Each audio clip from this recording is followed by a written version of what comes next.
अजनबी नौजवान भाग 6। प्रेमशिला के ननिहाल से फ़ोन आया था। फ़ोन उसकी मामी ने किया था।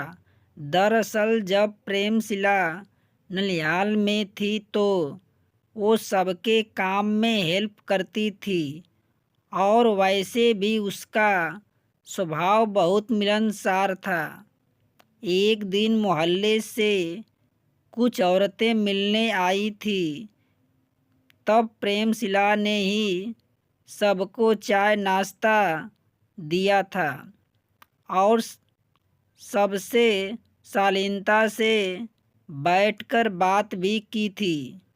उन्हीं में से एक औरत ने अपने इंजीनियर भाई का रिश्ता भेजा था। कुछ दिन बाद ही लड़के के परिवार वाले घर आए और रिश्ता पक्का हो गया। लड़के के परिवार की जानकारी प्रेमशिला के मामा ने दी थी कि सभी अच्छे लोग हैं। शाम को दिवाकर घर आया तो सब लोग चाय पीने बैठे थे। दिवाकर भी वहीं सबके साथ बैठ गया तो बातों बातों में उसे भी प्रेमशिला की शादी पक्की होने की बात पता चली। चाय पीने के बाद वो छत पर टहलने आ गया था तो कनक अपने पाँव में सिर झुकाए बैठी थी। दिवाकर उसके पास ही बैठ गया और पूछा, क्या हुआ, ऐसे क्यों बैठी हो? तब उसने अपना सिर उठाकर उसकी ओर देखा। कनक की आंखों में आंसू झिलमिल रहे थे। दिवाकर ने पूछा, क्या हुआ, ऐसे क्यों रो रही हो? वो प्रेमशिला की शादी पक्की हो गई है और वो अब थोड़े दिनों बाद मुझे छोड़कर चली जाएगी। वो बहुत उदासी से बोली। ओह गॉड, तुम बिल्कुल पागल हो। मुझे लगा पता नहीं क्या हो गया। हाँ तो आप तो ऐसे ही कहेंगे अगर आप किसी से इतना प्यार करते और वो आपसे हमेशा के लिए दूर हो रहा होता, तब आपको समझ आता कि पागलपन क्या होता है। ऐसी बात नहीं है कनक। सोचो, हमेशा सबके साथ नहीं रह सकते। अगर हम ऐसे आंसू बहाते रहे तो सारी जिंदगी बस रोते हुए बीतेगी और फिर अपने दुख को दिखाकर हम दर्दी लेना भी तो अच्छी बात नहीं है न? दिवाकर दोस्ताना लहजे में बोल रहा था। उसकी बात सुनकर कनक ने ना में सिर हिला दिया। अच्छा चलो, अब अच्छी तरह चेहरा धो लो, पूरा काजल फैल गया है। और बोलकर वो अपने कमरे की ओर बढ़ गया। प्रेमशिला की शादी का मुहूर्त 15 दिन बाद का ही निकला था। फिर पूरे 6 महीने बाद ही कोई मुहूर्त था, इसलिए सीधे शादी ही हो रही थी। जल्दी जल्दी सारे रिश्तेदारों को फ़ोन से न्योता भेजा गया और फिर बाजार के चक्कर लगाए जाने लगे। प्रेमशिला की शादी में कनक ने लहंगा पहनी थी और वो इतनी खूबसूरत लग रही थी कि दिवाकर थोड़ी देर के लिए उसके चेहरे से अपनी नज़रें हटा ही नहीं पाया। और वो कुछ बोल रही थी, वह भी उसे सुनाई नहीं दे रहा था। तब उसने उसे कंधों से हिलाकर आवाज़ दी, दिवाकर, आपके पापा बुला रहे हैं। तब वो जैसे होश में आया और फिर नज़र झुकाकर चला गया। जी अंकल, आपने मुझे बुलाया? वो बेटा, तुम्हारी माँ का फ़ोन आया था। तुम्हारे पापा की तबीयत बहुत ख़राब है, उन्हें अस्पताल में भर्ती कराया गया है। तुम्हें तुरंत बुलाया है।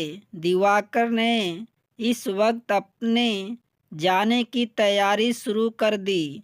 उसे जाता देख कनक का दिल जैसे टूटने लगा, पर वो एक लफ्ज भी नहीं बोल सकी और फिर वो अपनी ढेर सारी याद छोड़कर चला गया। उसके जाने के बाद जैसे कनक के जीने का मकसद ही ना रही। प्रेमशिला भी अपने ससुराल की हो गई थी। ना चाहते हुए भी उसे कॉलेज तो जाना ही था। अभी 1 साल बाकी जो था बीएससी में, और फिर घर में वक्त काटना और भी मुश्किल होता, इसलिए वो कॉलेज जाने लगी थी। फिर धीरे धीरे ही सही उसने खुद को संभाल ही ली थी कि दिवाकर के पापा का फ़ोन आया।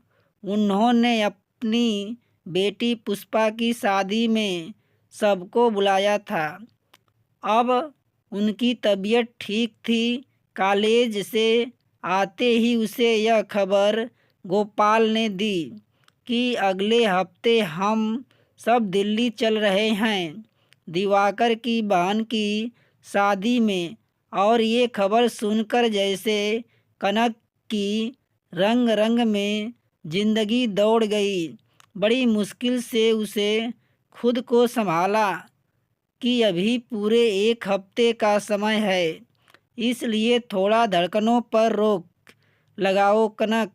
और फिर देखते देखते वो दिन भी आ गया जब वो सब दिल्ली जाने वाली ट्रेन में बैठे थे और नियत समय पर दिवाकर के घर में पहुँचे।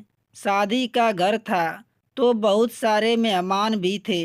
दिवाकर की माँ ने सबसे उनका परिचय करवाया। पुष्पा और दिवाकर भी बड़े प्यार से मिले, पर कनक की नज़र जिसे देखना चाहती थी वो कहीं नहीं दिख रहा था।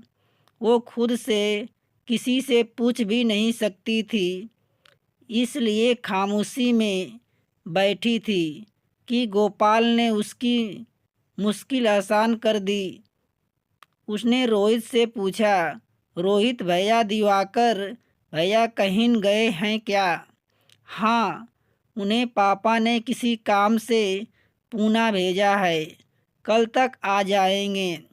रोहित ने कनक को एक नज़र देखते हुए कहा, जो नज़रें झुकाए बैठी थी।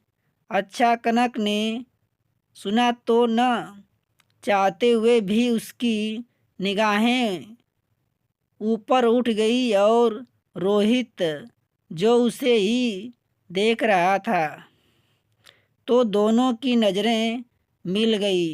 एक एक करके पुष्पा की शादी की सारी रस्में निभाई जा रही थी।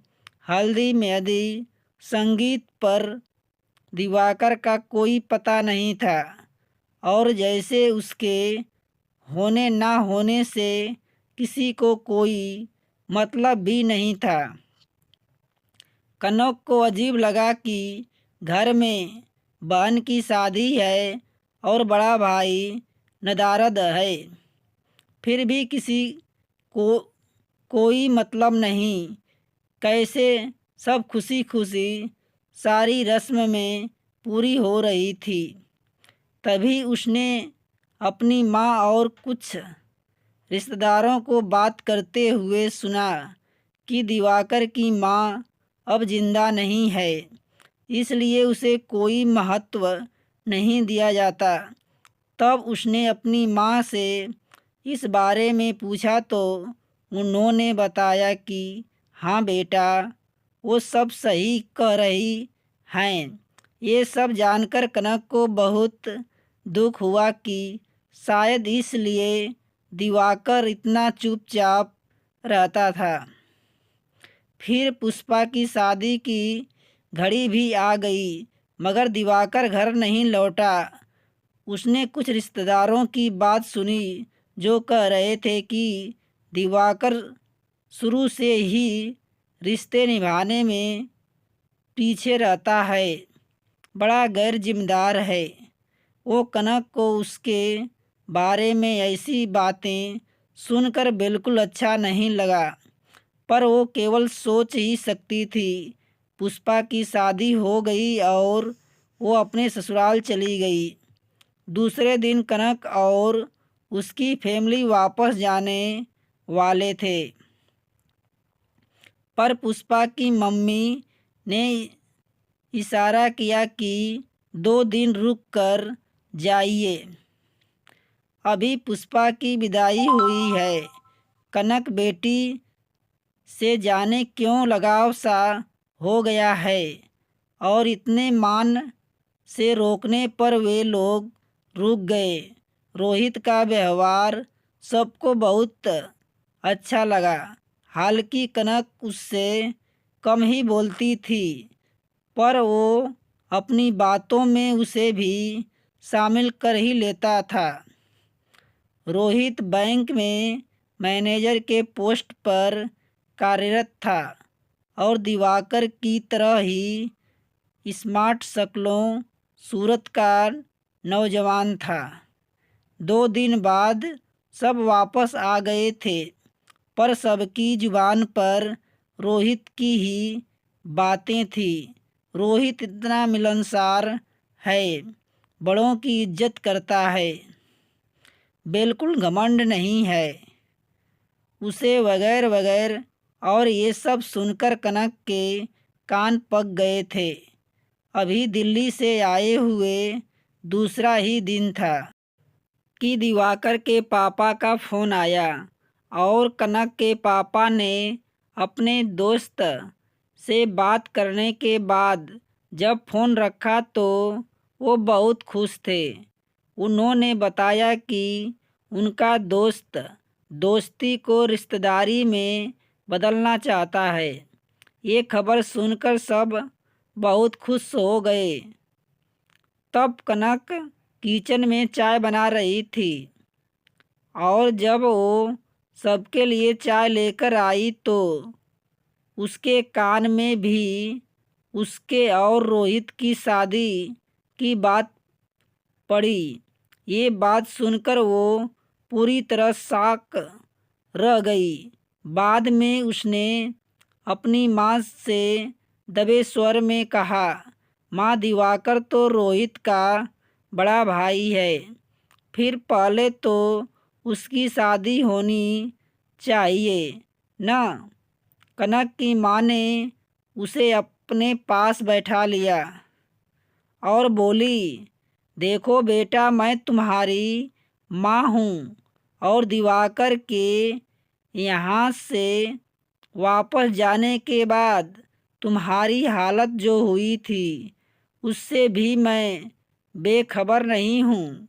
पर अगर रिश्ता दिवाकर के लिए आता तो मैं 100 बार सोचती, क्योंकि उसके परिवार में उसका कोई हैसियत नहीं है, जबकि रोहित अपने पापा मम्मी का लाडला है, घर का वारिस है।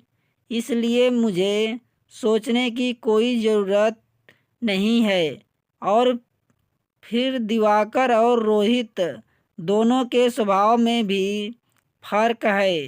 दिवाकर अपनी जिम्मेदारी नहीं समझता, अपनी बहन की शादी के मौके पर नदारद रहा।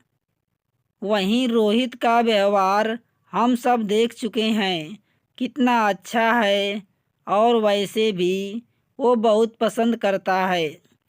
बहुत खुश रहोगी तुम।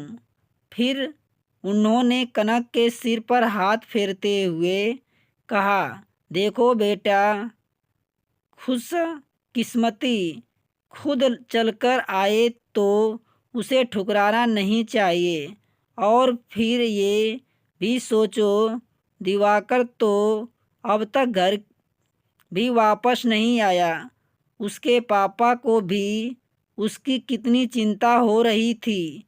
फिर कनक ने कुछ नहीं कहा, इससे ज़्यादा अपनी बात नहीं बोल सकती थी कनक। और बोलती भी तो किस गुमान में। दिवाकर ने कौन सा इजहार मोहब्बत किया था उससे जो वो उसका इंतज़ार करती। फिर जल्दी ही रोहित और कनक की सगाई हो गई, पर दिवाकर उसमें भी शामिल नहीं हुआ। सगाई के 15 दिन बाद ही शादी का मुहूर्त निकला था।